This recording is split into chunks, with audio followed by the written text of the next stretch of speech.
જ્યારે ધરતી પર અંધકાર ફેલાયો ત્યારે દેવતાઓએ પ્રાર્થના કરી, હે પ્રભુ, અમને શક્તિ આપો.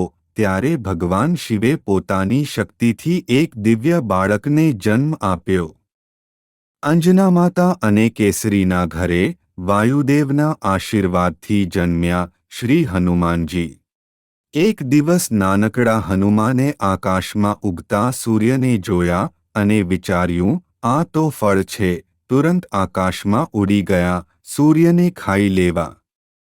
ઇન્દ્રદેવે વજ્ર હણ્યું, પણ વાયુદેવે ક્રોધમાં પવન રોકી દીધો. ત્યારે દેવતાઓએ આશીર્વાદ આપ્યો, તમે અમર થશો, અનંત શક્તિ ધરાવશો. બાળ હનુમાન અતિ શક્તિશાળી બન્યા. ઋષિઓએ આશીર્વાદ આપ્યો કે તમે તમારી શક્તિ ભૂલી જશો, જ્યારે જરૂર પડશે ત્યારે જ યાદ આવશે. હનુમાનજી ભક્તિમાં રમી ગયા, શાંતિથી ભગવાન રામની રાહ જોતા રહ્યા. જ્યારે હનુમાનજીની પ્રથમ મુલાકાત શ્રીરામ સાથે થઈ, ત્યારે હનુમાનજીનું હૃદય ભક્તિથી ઓતપ્રોત થઈ ગયું. હાથ જોડીને કહ્યું, હે પ્રભુ, હું તો આપનો સેવક છું. અને તે ક્ષણે તેમની જીવનયાત્રા ધર્મના માર્ગ પર શરૂ થઈ. સીતા માતાની શોધ માટે હનુમાનજી સમુદ્ર કિનારે પહોંચ્યા. અને એક જ ઝાપટામાં આખો સમુદ્ર પાર કરી લીધો. આ ફક્ત ઉડાન નહોતી, આ હતી શ્રદ્ધા અને વિશ્વાસની ઉડાન.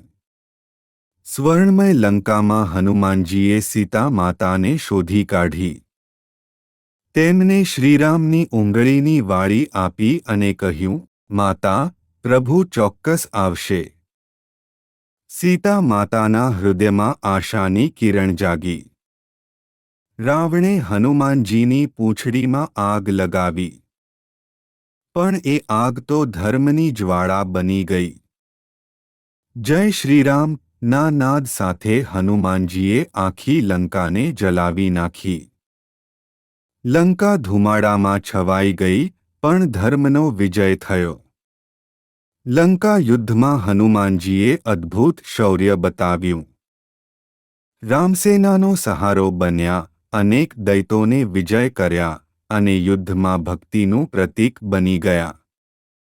જ્યારે લક્ષ્મણ બેભાન પડ્યા, હનુમાનજી હિમાલય તરફ ઉડ્યા. પણ સંજીવની વનસ્પતિ ઓળખી ન શક્યા, એટલે આખો પર્વત જ લઈને આવ્યા. એ હતું પ્રેમ અને ભક્તિનું સર્વોચ્ચ ઉદાહરણ. હનુમાનજી આજે પણ જીવંત છે, દરેક જય હનુમાનના નાદમાં, દરેક હિંમતમાં, દરેક ભક્તિમાં. તેમનો આશીર્વાદ સદા રહે. જય શ્રીરામ સાથે આખી સૃષ્ટિ ગુંજે.